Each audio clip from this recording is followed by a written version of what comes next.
Uttarkashi tunnel हादसे को 9 दिन हो चुके हैं। 41 श्रमिक अभी भी सुरंग के अंदर मौत से जिंदगी की जंग लड़ रहे हैं। राज्य और केंद्र सरकार मजदूरों को बचाने के लिए कोशिशें कर रही है, लेकिन अभी हादसे पर सियासत भी जारी है। कांग्रेस इस हादसे को लेकर प्रदेश की बीजेपी सरकार पर सवाल उठा रही है, तो वही बीजेपी भी पलटवार कर रही है।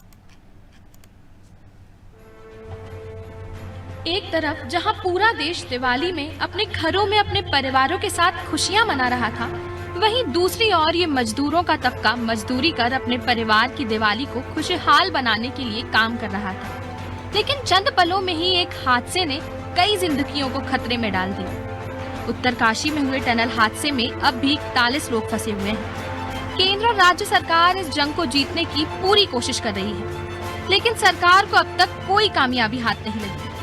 तो वहीं अब कांग्रेस प्रदेश अध्यक्ष करण महरा ने भी 41 मजदूरों की जान बचाने के लिए पंचायती मंदिर में हवन किया। हवन के बाद कांग्रेस प्रदेश अध्यक्ष ने मीडिया से बातचीत की। उन्होंने बीजेपी पर जमकर निशाना साधा। करण महरा ने कहा कि सरकार के पास अब तक श्रमिकों का सटीक आंकड़ा तक नहीं है। सरकार की तरफ मत करिए। सरकार ने पहले 35 बताए, फिर 40 बताए और कल 41 की सूची जारी हुई है। सरकार का होमवर्क जीरो है। पहले एक मशीन भेजी गई, तीसरे दिन उसने 1.25 मीटर खोदा, वो खराब हो गई।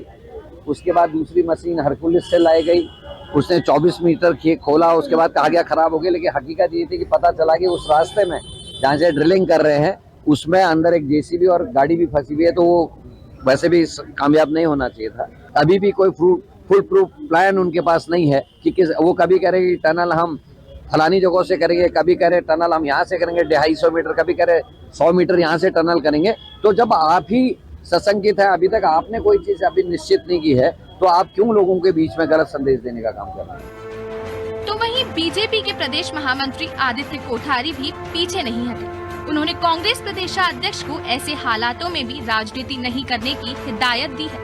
उन्होंने कहा कि केंद्र और राज्य सरकार लगातार श्रमिकों को निकालने का प्रयास कर रही है। कांग्रेस आपदा में भी राजनीति का अवसर ढूंढ रही है, जो एक ओछी राजनीति है। इस आपदा की घड़ी से उबरना है और जो 41 लोग अंदर फंसे हैं उनको बाहर निकालने का प्रयास करना है, उसको किया जा रहा है। आपदा के समय में राजनीति करना ये उचित नहीं है और कांग्रेस आपदा में भी अवसर ढूंढ रही है, जो एक ओछी राजनीति का ही हिस्सा है। पिछले 9 दिनों से रेस्क्यू ऑपरेशन जारी है। पहले सुरंग में फंसे श्रमिकों की संख्या 40 बताई जा रही थी, लेकिन अब संख्या 41 हो गई है। देखना ये है कि आखिर कब तक रेस्क्यू ऑपरेशन चलता है और किस तरह से श्रमिकों की जान बचाई जाएगी।